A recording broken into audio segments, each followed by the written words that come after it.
Eu agradeço o convite da Helena, do museu, e estou maravilhado. Eu fiz um giro, né? Estou inspirado pelo que eu vi. O museu é realmente sensacional, né? E é bom a gente ter isso aqui na nossa terra, né? É uma iniciativa maravilhosa, fruto do empreendedorismo da Helena e da equipe dela. Muito obrigado por estar aqui. Eu agradeço a presença de vocês depois de um dia de trabalho, né? E espero que a gente possa conversar um pouco sobre empreendedorismo, o que é, né, e qual a finalidade. A gente pode tratar do tema de vários ângulos, né? Mas o conceito mais simples, o que a gente pode entender com mais objetividade é o seguinte: empreendedorismo é a atividade que transforma conhecimento, energia, sonho, emoção em riqueza. Vocês estão vindo da aula agora, né? E vocês estão aprendendo coisas na aula, né? Mas esse conhecimento adquirido vai gerar uma riqueza se vocês conseguirem aplicar esse conhecimento, né? E o empreendedor é alguém que faz isso. E normalmente ele transforma conhecimento em riqueza através da criatividade. Ele cria algo novo. O empreendedor é responsável pela inovação, que é uma palavrinha que está aí em todo lugar. E a inovação é que move a economia, é que move o mundo. Todos nós temos que inovar na nossa vida pessoal, empresas têm que inovar, cidades têm que inovar, artes são tremendamente inovadoras. E o empreendedor é que faz esse processo. Ele gera algo novo. Então a gente pode dizer que o empreendedor é alguém que transforma, inovando e oferecendo valor positivo para a coletividade. Isso é importante. O empreendedor não é alguém que gera dinheiro para o próprio bolso. Eticamente, só pode ser empreendedor quem oferece um valor positivo, algo legal, algo bom para a coletividade. Isso é a ética no empreendedorismo. Por quê? Muitas vezes a gente vê uma atividade, uma empresa totalmente legal, registrada, cumpre a lei, faz tudo certinho, mas é uma empresa do mal. É uma empresa que não oferece coisas boas. No lugar de oferecer coisas boas, ela subtrai coisas e valores da sociedade. Esse é um conceito ético.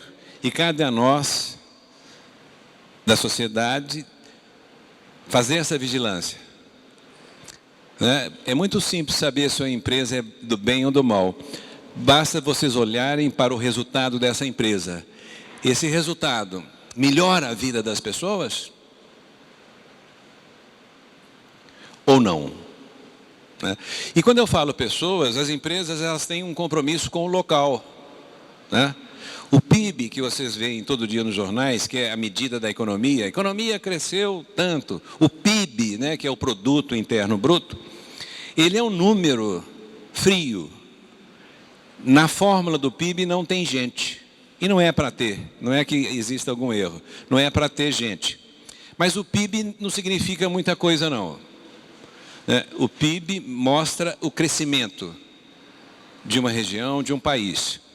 O que importa mesmo para a gente é o IDH, é o Índice de Desenvolvimento Social. É se as pessoas têm boa qualidade de vida. Isso é que importa. E eu tenho trabalhado todo esse tempo, principalmente com pessoas da base da pirâmide. O Brasil hoje tem uma estrutura, nós somos aí a 6ª, 7ª, 8ª economia do mundo, mas temos seríssimos problemas de diferenças de renda, né? existe uma concentração muito grande de renda, né? Pouca gente com muita renda. E na base da pirâmide, pouca gente com muita renda. E na base da pirâmide, muita gente com pouca renda, né? E a distância entre ricos e pobres é grande.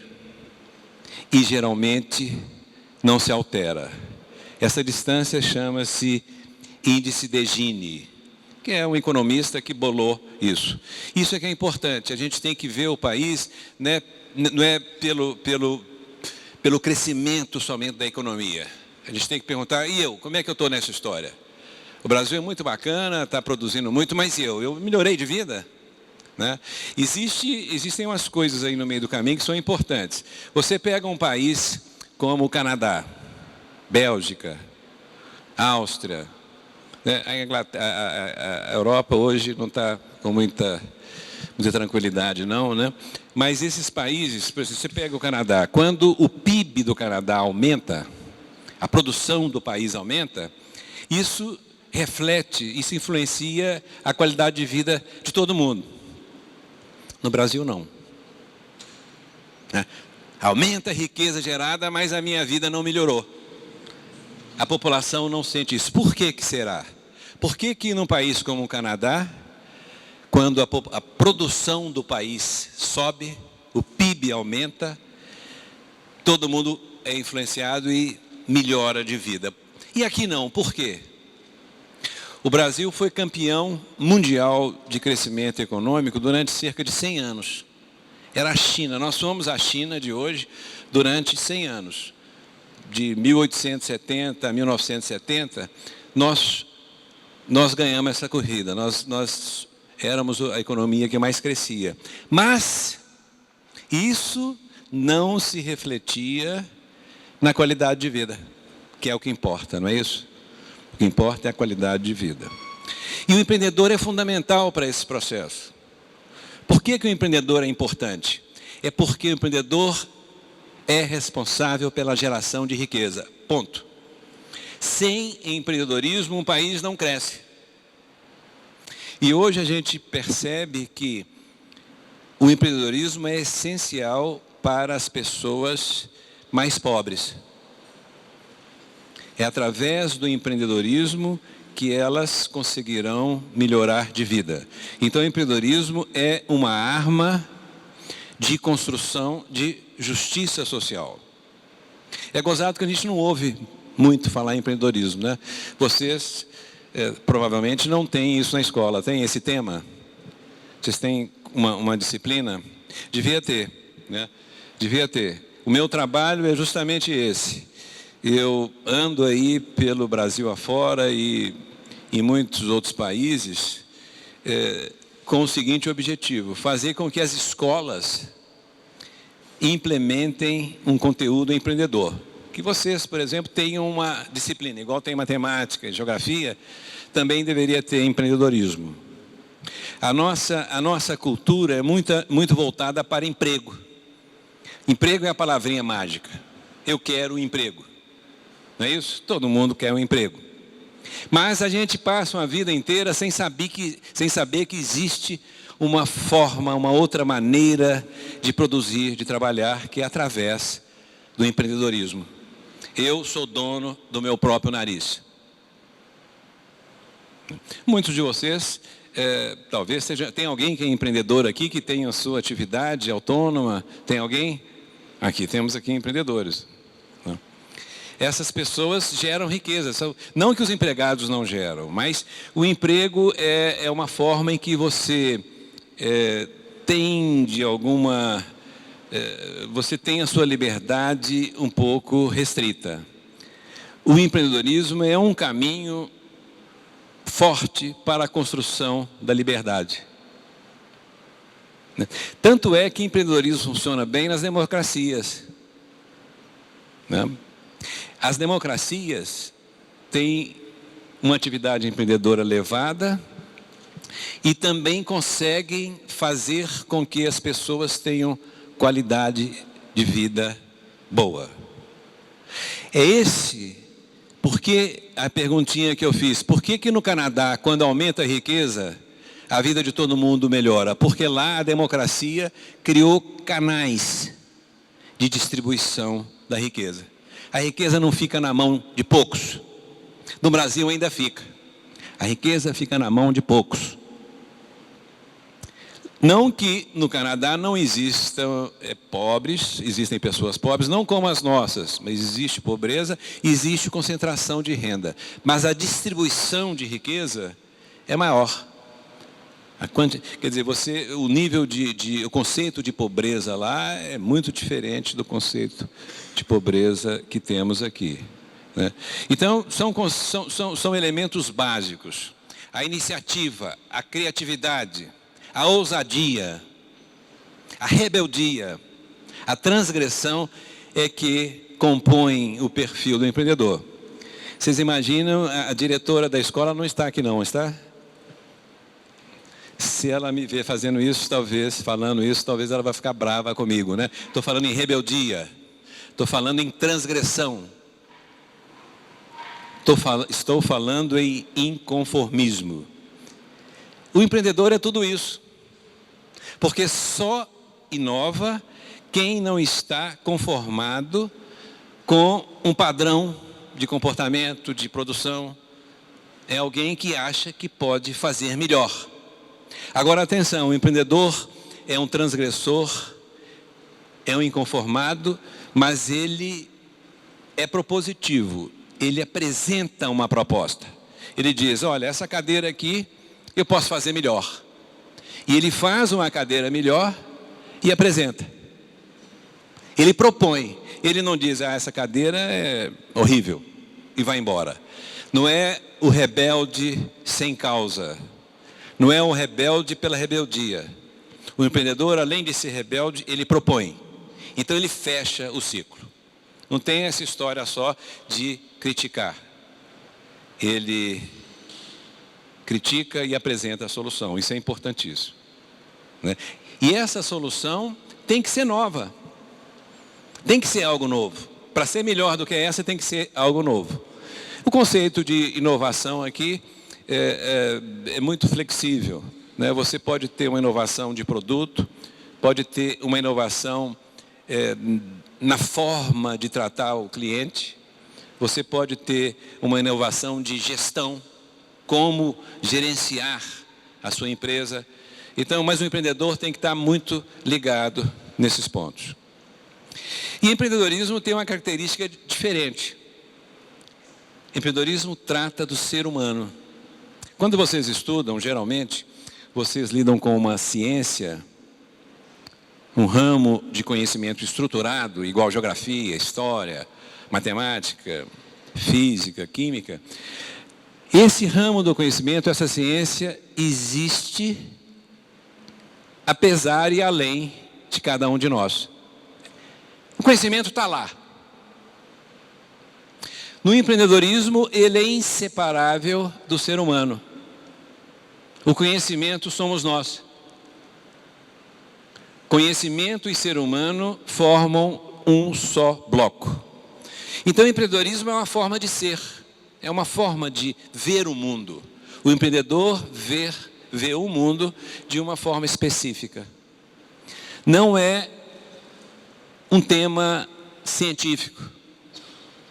Depende muito do jeitão, do estilo de vida, da forma através do qual a pessoa vê e interpreta o mundo. Qual que é a atividade central do empreendedor? O que ele faz? O que ele faz de diferente, por exemplo, de um empregado? Empregado também pode ser empreendedor. Existe o empregado, o intraempreendedor, que está dentro da empresa e inova. Mas o que ele faz de diferente? Mesmo o empregado é empreendedor, o sujeito que está na empresa e é um intraempreendedor. O empreendedor identifica oportunidades. É assim que começa uma empresa. Se vocês estão pensando em criar uma empresa, o primeiro passo é identificar uma oportunidade. O que é oportunidade? É uma necessidade não satisfeita. É um problema. eu percebi, eu estou na área de móveis para auditório, e percebi que existe uma necessidade não satisfeita. As cadeiras, as poltronas poderiam oferecer um conforto maior. As pessoas querem isso. Necessidade não satisfeita é o que as pessoas gostariam de ter e não têm. Isso é um problema. As empresas existem porque existem problemas. Se o problema é grande, a empresa é grande. Se o problema é pequeno, a empresa é pequena. A Google tem um problema grande.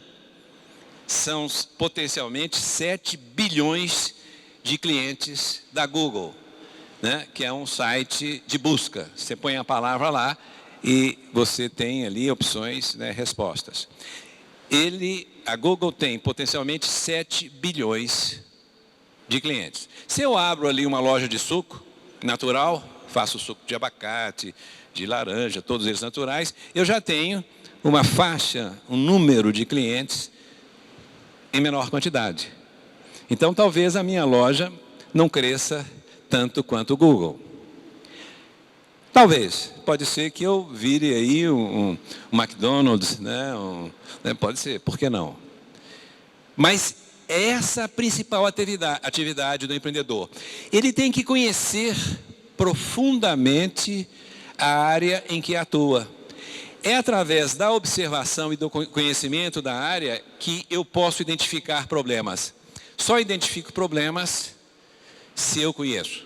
Conheço aquele pedaço. Conheço aquela atividade. Então, descobrir problemas, descobrir necessidades não satisfeitas é que movimentam o empreendedor. O segundo passo do empreendedor é, após perceber o problema, ele tem que gerar uma solução. E é aí que entra a inovação.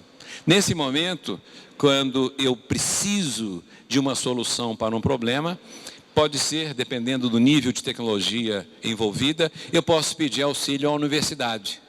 Quando a gente fala de tecnologia high-tech, né, alta tecnologia, geralmente centros de pesquisa e universidades podem ajudar o empreendedor e efetivamente ajudam. Por que a gente tem essa sociedade empreendedora, por exemplo, no Vale do Silício, onde estão essas empresas de software, né? Facebook, Microsoft, Google, etc., Yahoo, estão numa região na Califórnia, nos Estados Unidos. Por que elas estão localizadas lá? Porque lá, como em outras partes do mundo, lá confluem, se unem 3 elementos. Centros de conhecimento, por isso eles podem criar altas tecnologias. O perfil empreendedor, a cultura empreendedora das pessoas. E uma coisa chamada capital de risco, capitalista de risco, que é um indivíduo que entra com dinheiro. Empreendedor, conhecimento e grana. Esse dinheiro do capitalista de risco, ele não entra como empréstimo, não. Ele entra como sócio. Ele entra comprando parte da empresa. Ele entra com a grana. Se a empresa quebrar, ele perde o dinheiro. Tem essa de promissória, não. Ele compra ações. Né? Então, é assim que a economia, no mundo desenvolvido, a economia de ponta, que as empresas de alto impacto funcionam. Nós ainda estamos começando nesse processo. Entre nós, houve uma separação histórica entre centros de conhecimento e empresas. Por quê?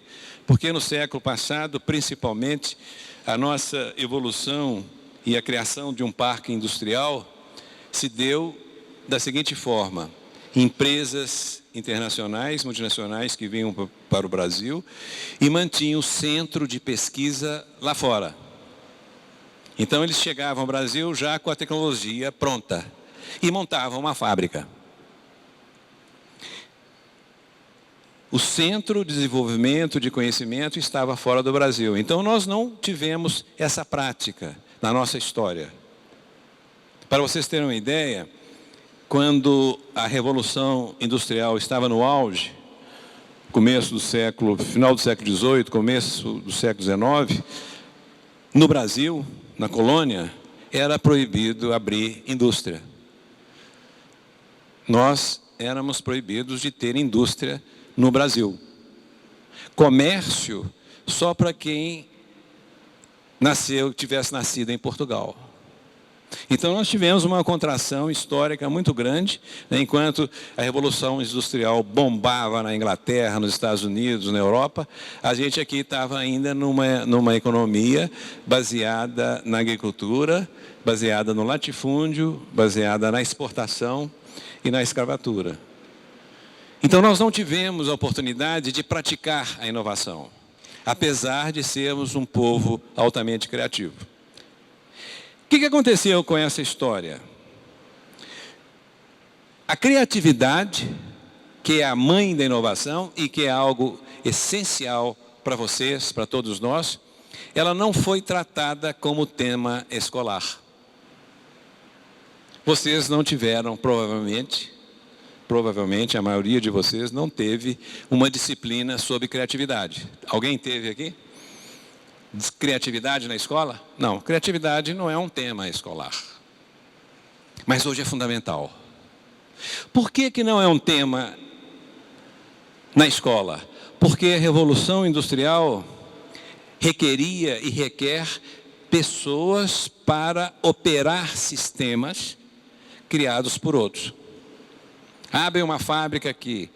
Nós vamos precisar de muitas pessoas, muitos operários, muitos técnicos para colocar essa máquina girando. Essa é uma atividade importante, operar sistemas.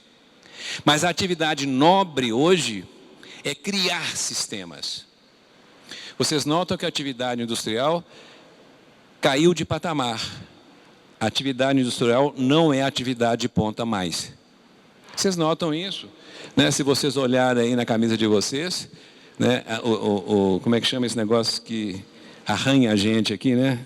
Não sei por que camisa tem essa etiqueta ali no pescoço que fica arranhando. Mas se vocês olharem, provavelmente, muitas camisas aí são fabricadas na China.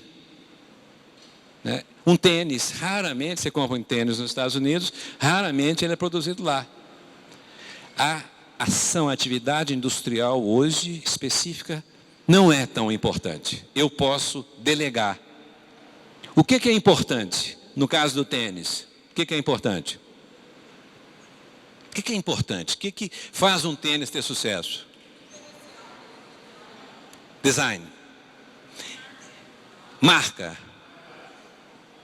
Qualidade. A qualidade eu delego, porque eu digo para o fabricante que está na China, eu digo, olha, esse é o padrão, e eu só vou aceitar nessa qualidade. Mas é isso, a Nike se preocupa com design, com qualidade, com marketing, com a marca. E a produção em si virou tarefa de segundo nível. Nós estamos na era das pessoas que criam coisas. E o brasileiro é muito criativo, só que esse potencial não é desenvolvido. Eu vou seguir aqui, eu gosto muito de preparar transparências, né, de planejar. Né, a pessoa que não planeja é um incauto. Mas eu gosto de dizer que a pessoa que não planeja é um incauto, mas quem segue o planejamento é mais incauto ainda. Né? Planejamento não foi para ser seguido, nenhum planejamento. Né? Um plano de palestras aqui, de palestra, ele não é exatamente para ser seguido, porque eu não conhecia exatamente vocês, né? E pelos olhares eu estou tentando gerar uma empatia com vocês, para que a gente possa conjuntamente gerar um conhecimento. Aliás, na aula de empreendedorismo, na minha metodologia, a resposta é proibida. Imaginem uma aula em que a resposta é proibida. O professor não dá resposta nunca. Por quê? A resposta é ruim, é deletéria, é negativa. Ela destrói. Vocês já conceberam uma aula assim? Em que a resposta é proibida? O professor não dá a resposta. Ora, nós conhecemos o professor justamente pela sua capacidade de responder. Não é isso? Imagina um professor que não dá a resposta. Ninguém vai achar graça. Mas no empreendedorismo é proibido dar resposta. Por quê? Imagina o seguinte. um indivíduo, um aluno que estuda ciência da computação. E ele está numa grande faculdade. Aqui em Minas nós temos belíssimas faculdades. E ele formou hoje, ele se graduou hoje. Ele é engenheiro de computação, hoje é o dia de formatura. O que aconteceu com ele? Ele, teoricamente, aprendeu tudo sobre computação, todo o conhecimento desenvolvido até ontem.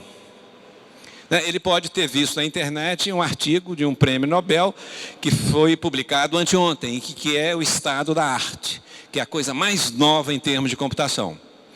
Mas todo o conhecimento que ele apreendeu refere-se ao passado, não é? Quando você tem um excelente especialista, o médico que vai fazer uma cirurgia na gente, que conhecimento que ele domina? Conhecimentos desenvolvidos no passado, não é isso? É um conhecimento dominado. O empreendedor não. O empreendedor, ele vive no futuro. Ele trafega no futuro. Ele é um especialista naquilo que não existe. Imaginem uma pessoa que é especialista em algo que não existe. Você conversa com o empreendedor, fala, qual que é a sua especialidade? Futuro. Quem inova está trafegando no futuro, está propondo algo que não existe, algo desconhecido. É por isso que resposta não funciona. O professor não dá resposta porque ele não sabe no empreendedorismo. E se ele der resposta, ele está errado. Como é que é uma aula de empreendedorismo? Primeiro, as coisas são diferentes. Não há transferência de conhecimento. Se eu sou professor de matemática, eu posso muito bem fazer a demonstração de um teorema, né, resolver uma equação de segundo grau aqui para vocês, e vocês aprendem. Eu transfiro o conhecimento. Os temas acadêmicos geralmente permitem que as pessoas, que o professor transfira conhecimento. No empreendedorismo, é diferente. Quem gera conhecimento é o aluno. Os alunos produzem um conhecimento. Qual é o papel do professor numa aula de empreendedorismo? É transformar a sala de aula em um ambiente de geração de conhecimento. Quem gera o conhecimento? O aluno. O professor é um articulador. Ele é um jardineiro que prepara o terreno, aduba, irriga, para que uma rosa floresça.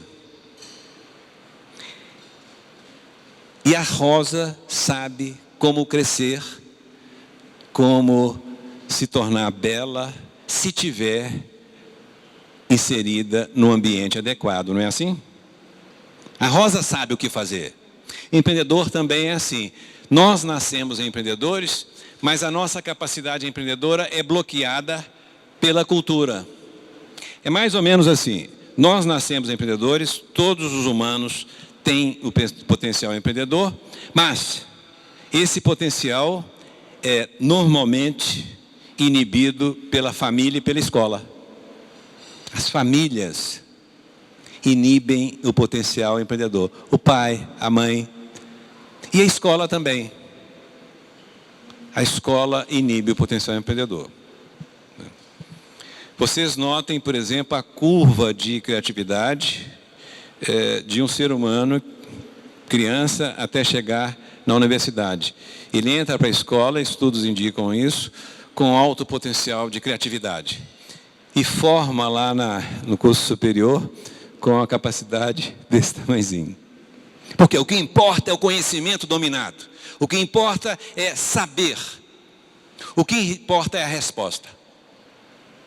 Vocês todos vocês trabalham, por isso que estão aqui agora, vocês têm uma pergunta, recebem uma pergunta fundamental na vida de vocês. Todo mundo pergunta isso para vocês quando se trata de trabalho. O que você sabe, não é isso? Essa é a pergunta que vocês recebem, não? Para fazer um vestibular, para conseguir um emprego, as pessoas perguntam, o que você sabe? Essa é uma pergunta do passado. Essa é uma pergunta utilizada no modelo industrialista. A pergunta do novo mundo é: quem você é? Já repararam que as pessoas, quando vão entrevistar vocês para o emprego, não estão preocupadas com você? É lógico, você não pode, você tem que ter uma ficha ali, né, bacana, né? É só isso que preocupa, se o cara tem bons antecedentes. Mas elas não então estão interessadas em quem você é. Estão interessadas, as empresas que contratam pessoas, estão interessadas no que você sabe. Que é, evidentemente, muito diferente do que você é. No empreendedorismo, a primeira pergunta é: quem é você? E eu sou capaz de apostar uma Coca Zero que vocês não receberam essa pergunta. Não é feita. Eu vou seguir um pouco aqui das transparências. Eu trabalho com educação empreendedora e eu trabalho principalmente, o projeto que mais me fascina é trabalhar com crianças. Eu trabalho com crianças, educação empreendedoras para crianças a partir de 4 anos. E trabalho com cidades inteiras. Eu já implementei na educação empreendedora em 127 cidades. Ali tem 126, mas depois que essa transparência foi feita, entrou mais uma cidade, Londrina, que é a terceira cidade do sul do país.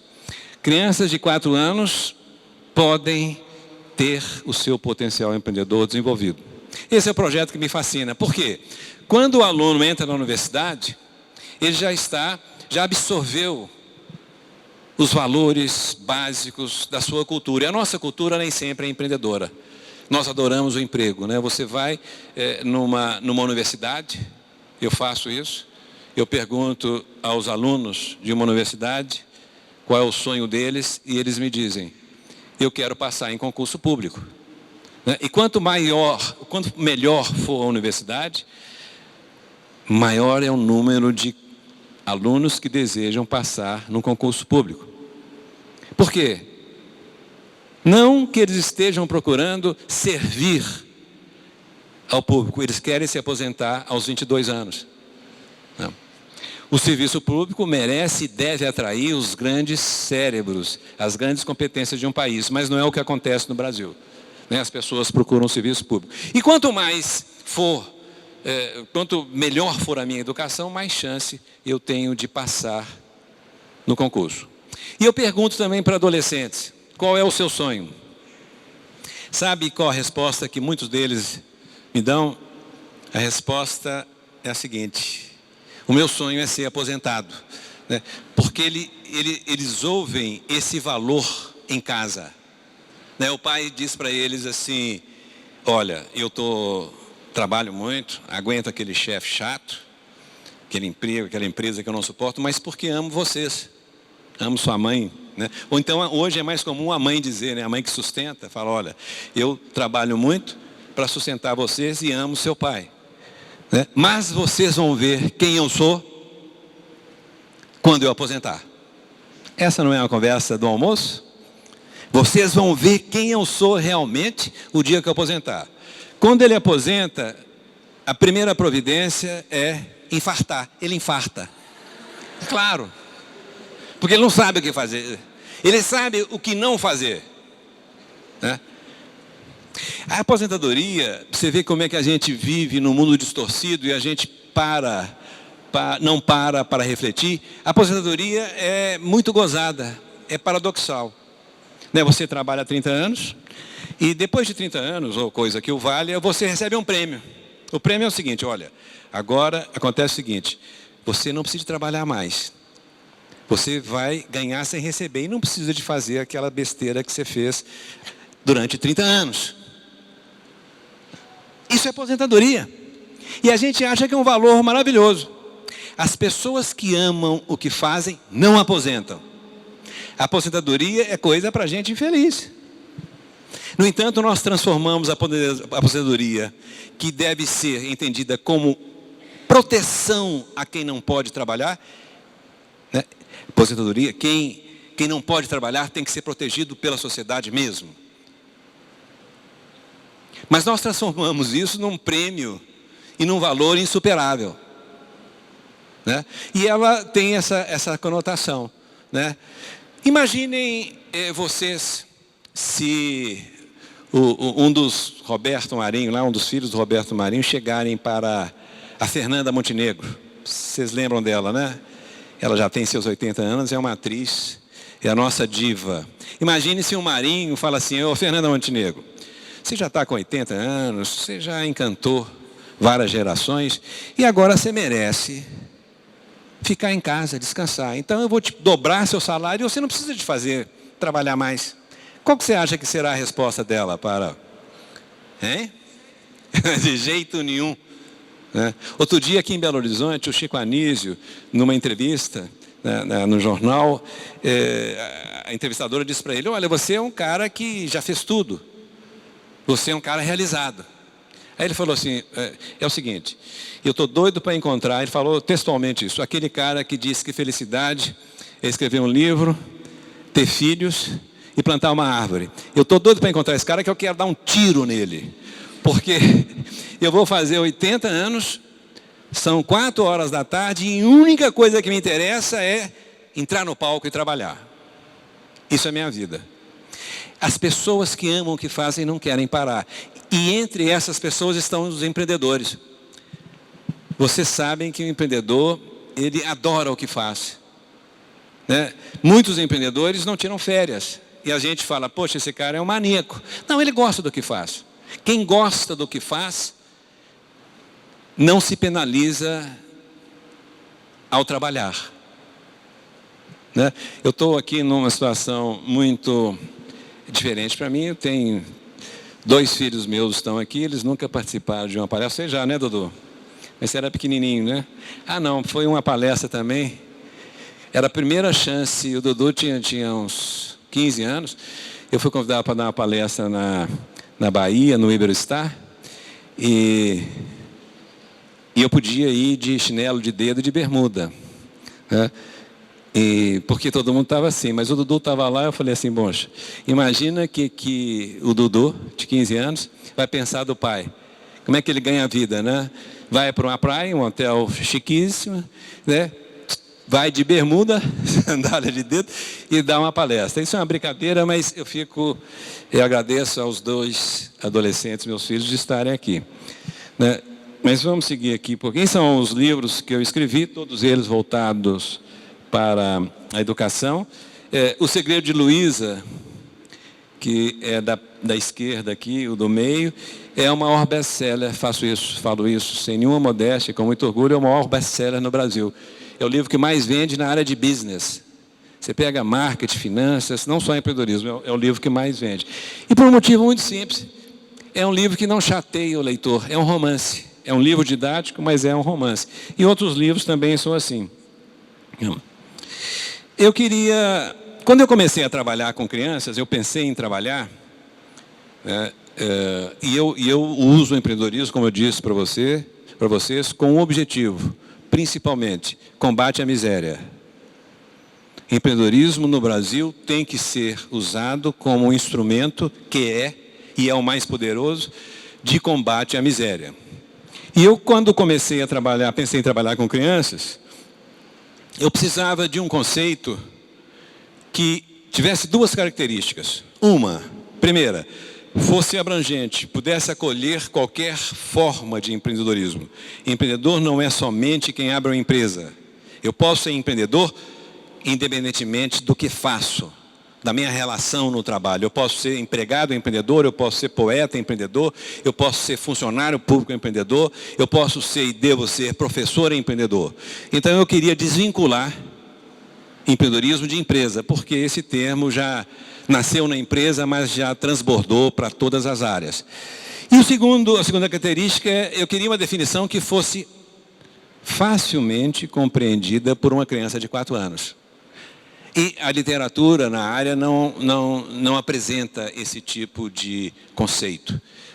Toda a literatura é muito voltada para a criação de empresas. Então eu criei esse conceito que eu quero partilhar com vocês, que é o seguinte: o empreendedor é alguém que sonha, e sonhar aqui é o sonho que se sonha acordado, é concepção de futuro, é o sonho extraído da linguagem do dia a dia. O meu sonho é ser médico, meu sonho é casar, meu sonho é ter filhos. Então, o empreendedor é alguém que sonha, é alguém que concebe o futuro, mas não só isso. É alguém que sonha e busca transformar o seu sonho em realidade. Esse verbo aqui, buscar, me tomou 1 ano.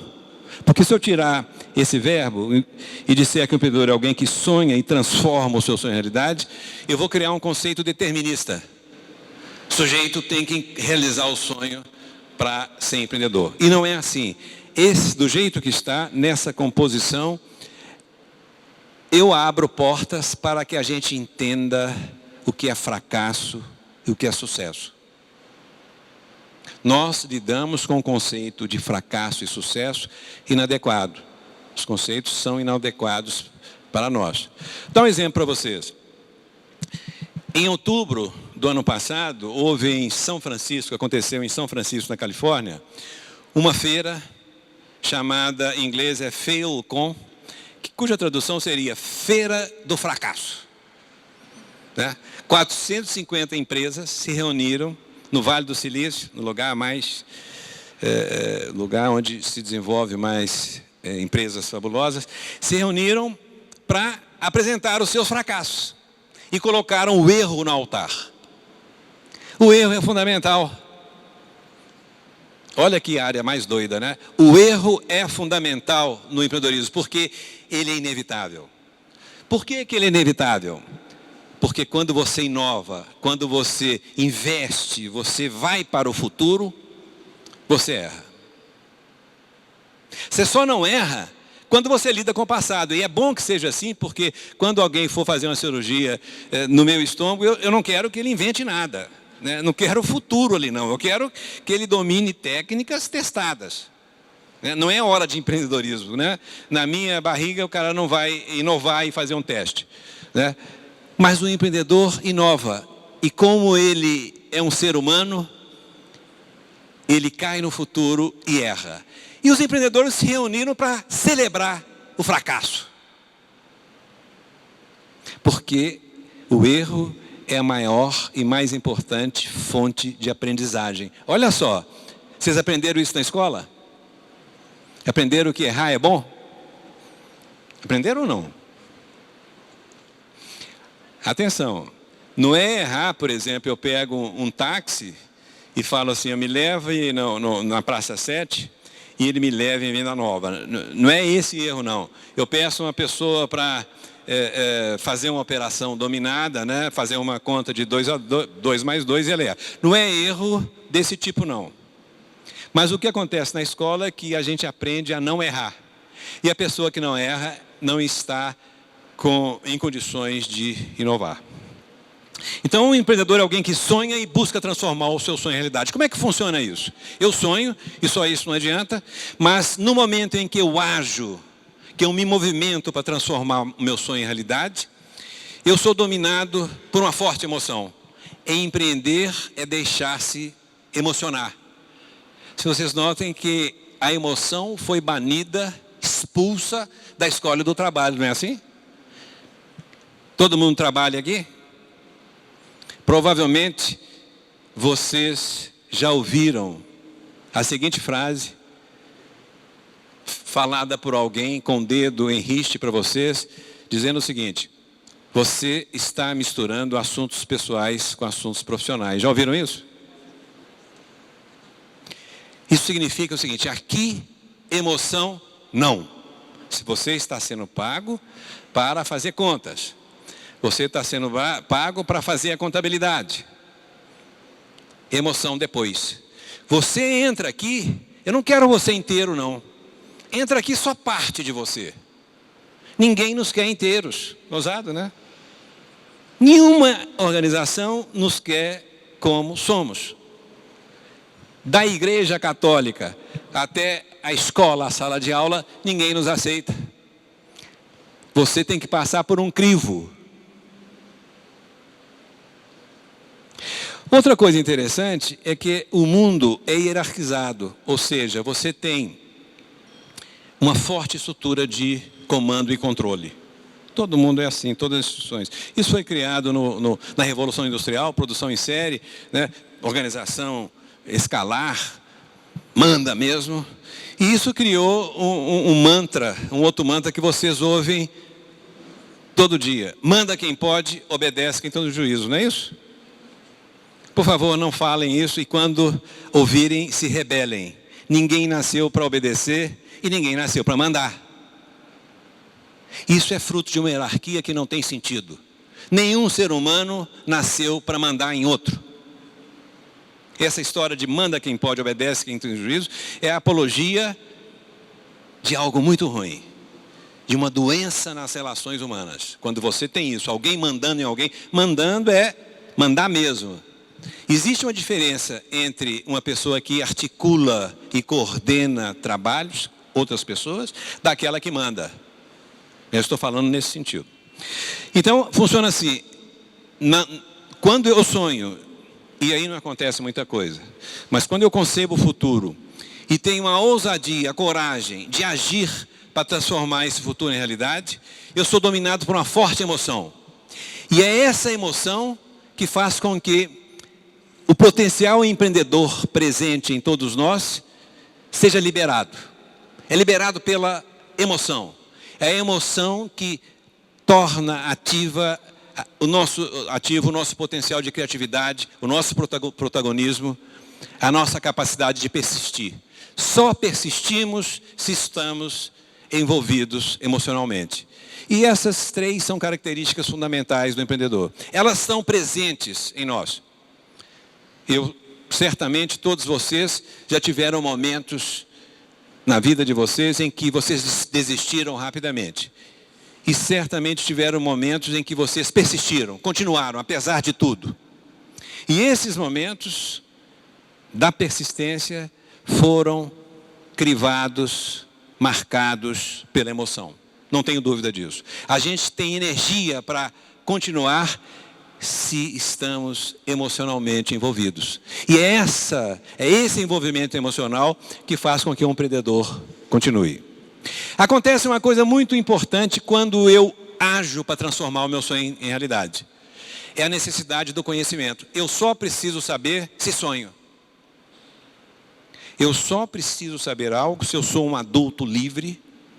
Eu só preciso saber algo se eu concebo um futuro, se eu sonho. Aqui, quando eu dava aula no UFMG, eu costumava perguntar para os alunos de computação o seguinte: qual é o seu sonho? Eu perguntava para eles. E eles diziam: olha, eu não tenho sonho. Muitos diziam isso. Aí eu dizia para eles: se você não tem sonho, faz o seguinte, tranca a matrícula, volta para casa, estando em casa, vá para o seu quarto, chegando lá, fique deitadinho na cama, porque é a única posição aceitável para quem não tem sonho. O que você está fazendo no mundo se você não concebeu o seu futuro? A escola é lugar para quem sonha. Escola é um lugar de concepção de uma utopia, de um mundo novo. É ali, é na escola que nós temos que tramar para fazer algo melhor. É nesse momento que surge a necessidade de um conhecimento. Alguém vai dizer: ora, Fernando, a curiosidade humana move a ciência. Sim, mas eu estou me referindo ao conhecimento necessário à nossa autorrealização. O conhecimento necessário para a transformação do meu sonho em realidade.